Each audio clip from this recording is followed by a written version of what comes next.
안녕하세요. 최신 교육 연구를 소개하는 고종필 교수입니다. 여러분, 부모가 아이를 너무 사랑하면 문제가 생길 수도 있을까요? 대부분의 부모는 아이를 위해 최선을 다합니다. 넘어질까 걱정하고, 실패할까 걱정하고, 상처받을까 걱정합니다. 그래서 대신 결정해주고, 대신 해결해주고, 위험해 보이면 미리 막아줍니다. 그런데 최근 교육과 심리학 연구에서는 이런 질문이 나오기 시작했습니다. 부모의 지나친 개입이 아이를 더 건강하게 만드는 걸까? 아니면 오히려 다른 문제를 만들 수 있을까? 오늘 소개할 연구는 바로 이 부분을 다루고 있습니다. 2026년에 발표된 이 연구는 중국 대학생 489명을 대상으로 진행이 됐습니다. 연구진은 이른바 헬리콥터 부모와 자녀의 악의적 창의성 사이의 관계를 분석했습니다. 여기서 악의적 창의성이라는 말이 조금 낯설 수 있습니다. 쉽게 말하면 창의력을 좋은 방향이 아니라 다른 사람에게 상처를 주거나 해를 끼치는 방향으로 사용하는 것을 의미합니다.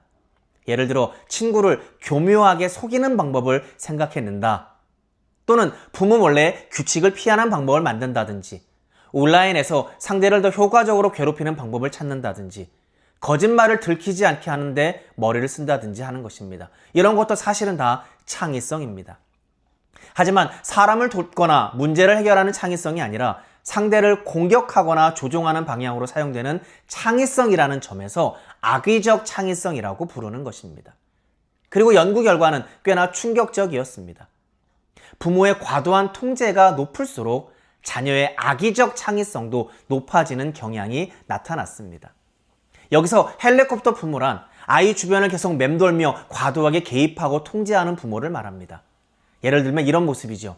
전공 선택도 부모가 결정한다. 친구 관계에도 지나치게 개입한다. 실패 가능성이 보이면 부모가 먼저 막는다. 아이가 스스로 해결할 기회를 거의 갖지 못한다. 겉으로 보면 굉장히 책임감 있는 부모처럼 보일 수 있습니다. 그런데 연구가 보여주는 핵심은 이것입니다.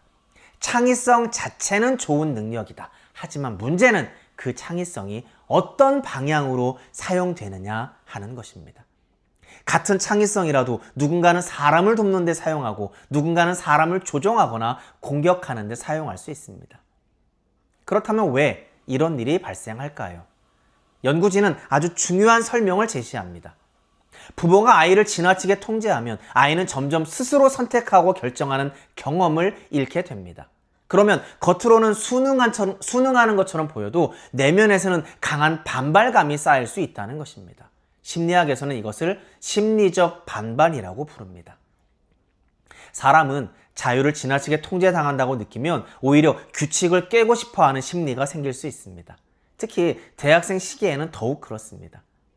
겉으로는 부모 말을 잘 듣지만 마음속에서는 왜 내가 내 삶을 결정하지 못하지? 라는 감정이 커질 수 있습니다. 그리고 그 억눌린 감정이 건강하게 표현되지 못하면 창의성이 공격적인 방향으로 사용될 가능성이 높아질 수 있다는 것입니다. 그런데 이 연구에서는 더 흥미로운 부분은 따로 있습니다. 연구진은 단순히 부모 통제가 문제다라고 끝내지 않았습니다. 그 사이에는 두 가지 중요한 요소가 있다는 것을 발견했습니다.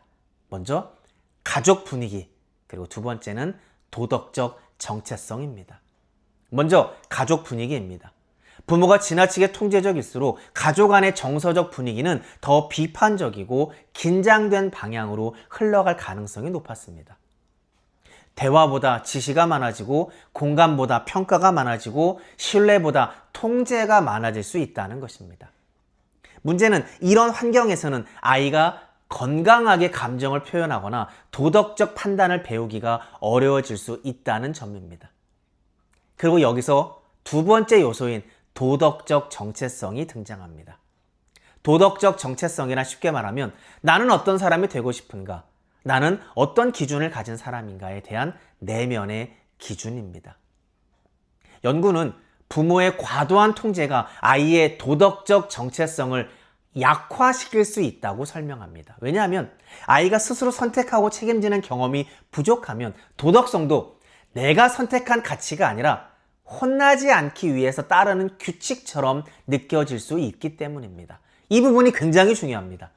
진짜 도덕성은 단순히 시키니까 하는 것이 아니라 스스로 옳다고 믿는 기준이 내면화되는 과정이기 때문입니다. 그런데 부모가 모든 걸 통제하면 아이의 도덕 기준도 외부의 통제에만 의존할 가능성이 커질 수 있습니다. 결국 연구는 이런 흐름을 보여줍니다.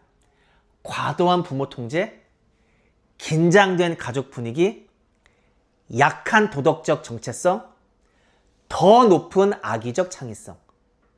물론 여기서 중요한 건 오해하지 않는 것입니다. 이 연구는 부모가 관심을 가지면 안 된다, 지도하면 안 된다는 이야기가 됩니다. 오히려 핵심은 이것입니다.